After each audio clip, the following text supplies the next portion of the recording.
മലപ്പുറം മണ്ഡലമാണ് നമ്മൾ പരിശോധിക്കുന്നത്. നമുക്കറിയാവുന്നതുപോലെ ലീഗിൻ്റെ ഉറച്ച കോട്ടയാണ് മലപ്പുറം. പി കെ കുഞ്ഞാലിക്കുട്ടി നിലവിലെ MP, 2014 ഇ അഹമ്മദ് ജയിച്ച മണ്ഡലം. 2014 തെരഞ്ഞെടുപ്പ് വിധി നമുക്ക് കാണാം. അതിലേക്ക് പോയാൽ പി കെ സൈനബ 2,42,984 വോട്ടുകളാണ് ആകെ സമാഹരിച്ചത്. ഇ അഹമ്മദ് 4,37,723 വോട്ടുകൾ നേടി. N ശ്രീപ്രകാശ് ആയിരുന്നു BJPയുടെ സ്ഥാനാർത്ഥി. BJPക്ക് അവിടെ 64,705 വോട്ടുകളുണ്ട്. വലിയ ഭൂരിപക്ഷത്തിന് ലീഗിൻ്റെ അടിയുറച്ച മണ്ഡലം, ഏതെങ്കിലും ഒരു മണ്ഡലം ഏതെങ്കിലും ഒരു പാർട്ടിക്ക് ഇത്ര കുറച്ചതായിട്ടുണ്ട് എന്ന് പറയാവുന്നതിൽ കേരളത്തിലുള്ള ഏറ്റവും പ്രധാനപ്പെട്ട മണ്ഡലം മലപ്പുറം. അത് 4,37,723 വോട്ടുകൾ ഇ അഹമ്മദ് ആകെ സമാഹരിച്ചു. 1,94,739 എന്ന വലിയ ഭൂരിപക്ഷത്തിനാണ് അദ്ദേഹം പി കെ സൈനബയോട് വിജയിച്ചത്. 1,94,739 വോട്ടുകൾ അദ്ദേഹത്തിന് 2014 ലോക്സഭാ തെരഞ്ഞെടുപ്പിൽ ഭൂരിപക്ഷമായിട്ടുണ്ട്. 2014 നിയമസഭാ തെരഞ്ഞെടുപ്പിലേക്ക് വന്നാൽ അതുതന്നെയാണ് നില. 1,18,696 എന്ന് നേരിയൊരു കുറവ് വന്നിട്ടുണ്ട്.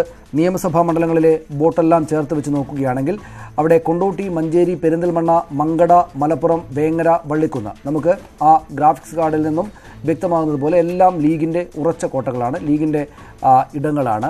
അവിടെ 1,18,696 വോട്ടുകൾ. അത് 2014 ലോക്സഭാ തെരഞ്ഞെടുപ്പിലെ ഭൂരിപക്ഷത്തേക്കാൾ കുറച്ച് കുറവാണ്. എങ്കിൽ തന്നെയും ഭൂരിപക്ഷം എന്ന നിലക്ക് അതൊരു വലിയ സംഖ്യ തന്നെയാണ്. കുഞ്ഞാലിക്കുട്ടിയാണ് സ്ഥാനാർത്ഥി എന്നതാണ് ഇത്തവണത്തെ പ്രധാനപ്പെട്ട സവിശേഷത. അല്ലെങ്കിൽ അങ്ങനെ നമ്മൾ രാഷ്ട്രീയമായിട്ടൊക്കെ പരിശോധിക്കുമ്പോൾ കുഞ്ഞാലിക്കുട്ടി സ്ഥാനാർത്ഥി എന്ന നിലയിൽ ഒരു പ്രധാനപ്പെട്ട വിഷയമാണ്. പരമ്പരാഗത ലീഗ് വോട്ടുകൾ അവിടെ പ്രധാനമാണ്. ഇടതുമുന്നണിയുടെ സ്ഥാനാർത്ഥി പുതുമുഖമാണ്. അത് VP സാനു ഇതിനകം തന്നെ പ്രഖ്യാപിച്ചു കഴിഞ്ഞിട്ടുണ്ട്. അദ്ദേഹം ഏത് വിധത്തിൽ മണ്ഡലത്തിൽ ചർച്ച ചെയ്യപ്പെടും എന്ന കാര്യമുണ്ട്. ദേശീയതലത്തിലെ കുഞ്ഞാലിക്കുട്ടിയുടെ പ്രതിച്ഛായ എന്നൊരു വിഷയം കാണുമ്പോൾ അദ്ദേഹത്തിനെതിരായിട്ടാണ് ആ പ്രതിച്ഛായ ഒരുപക്ഷെ നമ്മുടെ മുന്നിലുള്ളത്. ദേശീയതലത്തിൽ അദ്ദേഹം ഈ മുത്തലാഖ് വിഷയത്തിലടക്കം അദ്ദേഹത്തിൻ്റെ പാർലമെൻറ്റിൽ അസാന്നിധ്യം, ഫ്ലൈറ്റ് മിസ്സായത് പോലുള്ള കാര്യങ്ങൾ, ഇത്തരം കാര്യങ്ങൾ സ്വാഭാവികമായിട്ടും അതോടൊപ്പം ചേർത്ത് ചർച്ച ചെയ്യപ്പെടും. പക്ഷേ വോട്ടിനെ സ്വാധീനിക്കുമോ എന്ന കാര്യത്തിലൊക്കെ നമുക്ക് കാത്തിരുന്ന് കാണേണ്ടതാണ്. കരിപ്പൂരിലെ വിമാനത്താവള വികസനം അവിടെ തെരഞ്ഞെടുപ്പ് ചർച്ചാവേദിയിൽ ചർച്ചാ വിഷയമായിരിക്കും. പ്രവാസിയുടെ പ്രശ്നങ്ങൾ, ഇതൊക്കെ എല്ലാ കാലത്തും ഉള്ളതാണ്. അത് പ്രശ്നങ്ങളായിട്ട് നമ്മുടെ മുന്നിൽ വരികയും ചെയ്യും. ഞാനൊന്ന് A സജീവനിലേക്ക് മാത്രം പോയി വന്നാൽ അവിടെ വല്ലാത്ത തോതിൽ ചർച്ച നടത്തേണ്ടുന്ന ഒരു സാഹചര്യമുള്ള സ്ഥലമല്ലല്ലോ.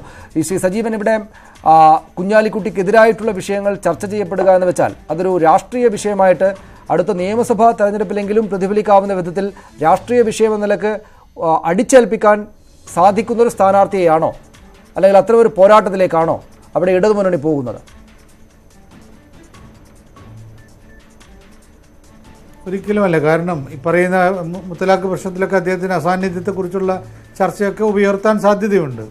പക്ഷേ ഒരു കാര്യം ഉറപ്പാണ്, മലപ്പുറം എന്ന് പറയുന്നത് ഈ പഴയ മഞ്ചേരിയിൽ നിന്നും അവിടെ കുറേ ചുവന്ന ഭാഗങ്ങൾ, കുന്നമംഗലവും ബേപ്പൂരുമൊക്കെ വെട്ടിമാറ്റിയിട്ട് വളരെ കൃത്യമായിട്ടും ലീഗ് അനുകൂലമായിട്ടുള്ള ഒരു മണ്ഡലമാക്കി മാറ്റിയിട്ടുള്ളതാണ്. അപ്പം അങ്ങനെയുള്ളൊരു മണ്ഡലത്തിൽ അവിടെ ഒരു അട്ടിമറിയെക്കുറിച്ച് നമ്മൾ ചിന്തിക്കേണ്ടതില്ല.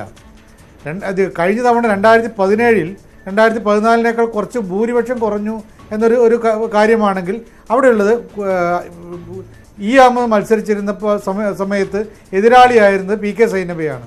പി കെ സൈനബയ്ക്ക് ഉള്ളൊരു പ്രശ്നമെന്ന് പറയുന്നത് അവർ മുസ്ലിം സ്ത്രീയാണെങ്കിലും തട്ടമിടാത്ത ആളാണ്. അപ്പോൾ തട്ടമിടാത്ത മുസ്ലിം സ്ത്രീ എന്നത് പ്രത്യേകിച്ച് മുസ്ലിം വിഭാഗത്തിന് വലിയ പ്രശ്നമാണ്. അങ്ങനെയുള്ള അതിൻ്റെ ഒരു സാന്നിധ്യം ഉണ്ടായിരുന്നു. രണ്ടാമത്തെ തവണ നല്ല സ്ഥാനാർത്ഥിയാണ് LDF നിർത്തിയതെങ്കിൽ പോലും ഈ ഒരു പ്രശ്നമുണ്ടായിരുന്നില്ല. അതുകൊണ്ട് ഈ ഭൂരിപക്ഷത്തിൽ ചെറിയൊരു വ്യത്യാസമാണ് അന്നുണ്ടായിരുന്നത്. പക്ഷെ അപ്പോൾ പോലും കുഞ്ഞാലിക്കുട്ടിക്ക് വോട്ട് കൂടിയിരുന്നു. ഇത്തവണ വോട്ട് എത്ര കൂടുന്നു അല്ലെങ്കിൽ ഭൂരിപക്ഷം എത്ര കൂടുന്നു എന്നതിനെക്കുറിച്ച് മാത്രമേ ചിന്തിക്കാനുള്ളൂ.